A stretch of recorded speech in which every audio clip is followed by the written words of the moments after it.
evening, viewers. You are welcome to today's URMtv news with me, Hafsat Adam Boffa. First, the major headlines. Sultan of Sokoto, Alhaji Saad, calls protesters and governors to sheath their swords. Bauchi State government orders an investigation over the infraction of the person with disabilities rights. Protests continue in Abuja, Jigawa, Kaduna State for the second day.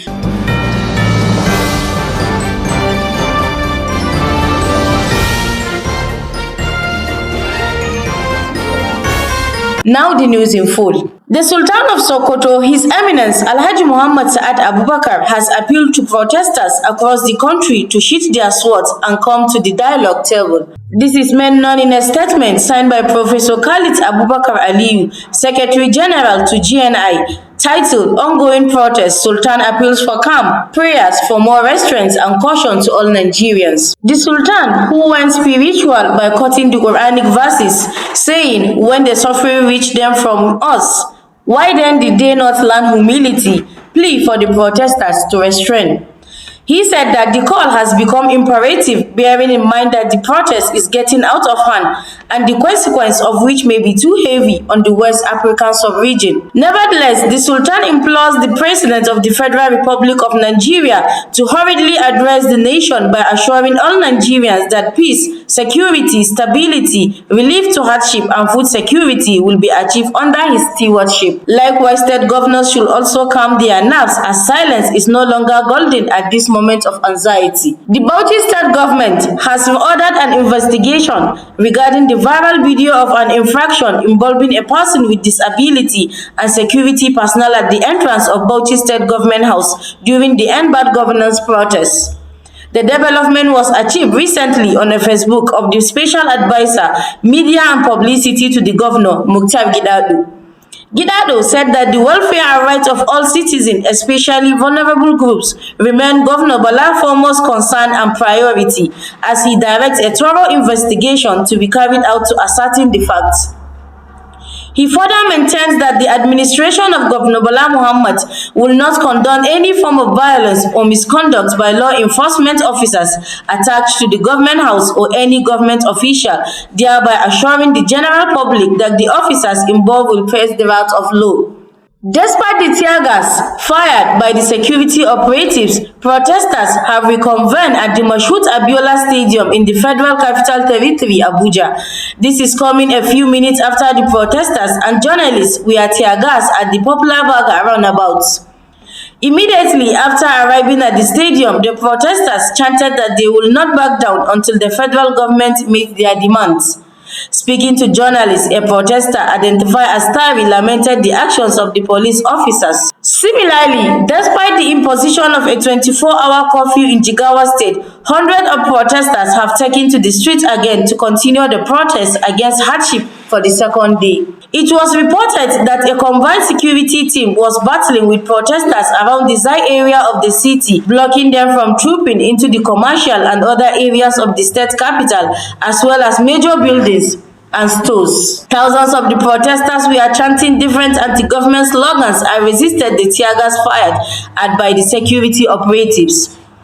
However, on the outskirts of Dutse, thousands of youth regrouped and continue with demonstration for the second day attempting to get into the state capital. In Gumel town, the situation was relatively calm as security agents blocked major roads and prevented protesters from regrouping. A combined team of security operatives, including the police, civil defense, and state vigilance service members, have barricaded the road leading to the Kaduna State Government House to prevent hoodlums from accessing the area. Mansur Hassan, the spokesperson of the Kaduna State Police Command, made this known while advising the groups intending to protest to liaise with the Commissioner of Police to ensure a peaceful protest. Hassan noted that the protest was hijacked by hoodlums who attempted to gain access to the government house, injured 2 policemen, and damaged a police armored personnel carrier.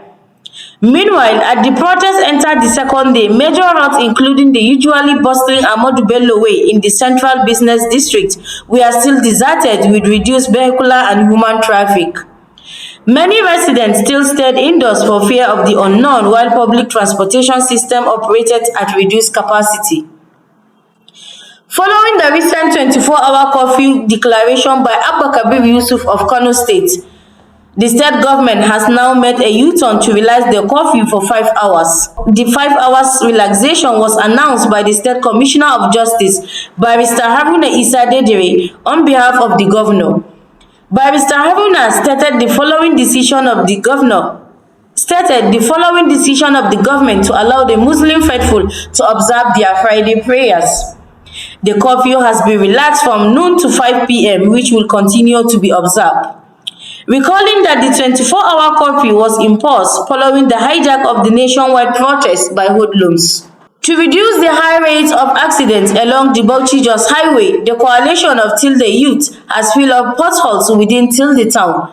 Responding to URMTV's phone chat, Aliyu Aison Tilde, the union chairman, said the exercise was carried out to prevent the rate of accidents in the town. Aliyu stated that the potholes within the area contribute to accidents as many motorists plying the route overtake the damaged length for the good one, which eventually results in accidents. Kasancewa hanyar ya dan samu rauni that is ya fafashe ya yi ramuka, so kuma hakan sai yake dan jawo lokaci ana samun accident wurin motoci da su kauce maramu sai su koma ɗayan lens da ba nasu ba, so hakan ya dinga jawo hatsarurruka. He, however, said the union intended to forward the problem to the Federal Road Maintenance Agency, FEMA, but had no idea when the exactly agency will come to their aid, which is why they decided to fix it themselves. In muka ce za mu tura ma FEMA ba mu san yaushe za ta zo ta yi wannan aiki ba. Muka ce gwara kawai mu haɗa ɗan wani campaign da dami yadda damu sosin kuɗi mu yi wannan aiki. So shine shekara jiya muka zo da wannan intention din muka saka a Facebook ga abin da muke so mu yi, sannan muka dan consulting wasu dan manya a cikin gari suka ba mu goyon baya, sannan suka dan ba mu gudunmawansu, so da wannan aka samu aka raising abin da muka fara wannan aiki da shi. Further, Aliyu pronounced that so far they have exhausted 15 bags of cement and 17 bags of gravel, but the work was not completed, thereby urging people to extend their helping hands to complete the work for the good people of Tilde and the commuters flying the road. Zuwa yau da mun yi aiki ba mu dai gama ba, zuwa gobe insha Allah za mu gama. Amma matakin da muke a yanzu mun yi amfani da siminti buhu 15 da dutse buhu 17 sai ya shi trip daya. So gobe insha Allah za mu karasa aiki insha Allah, even though abin da ke kasa bare kai a karasa aikin gobe ba, insha Allah muna tunanin kafin gobe za mu sosin abin da mu karasa aikin gobe insha Allah. Viewers, with this we have come to today's URMtv news. But before we go, a quick recap of the major stories. Sultan of Sokoto Alhaji Saad calls protesters and commoners to shade their swords. You have also heard that the Bauchi state government orders an investigation over the infraction of the person with disabilities rights. Protests continue in Abuja, Jigawa and Kaduna State for the second day. On behalf of the production crew, Muhammad M. Babson, Kabiru Aminu Dori, I Hafsat Adam saying do have a lovely day. Don't forget to follow us on our social media handles for more interesting news packages.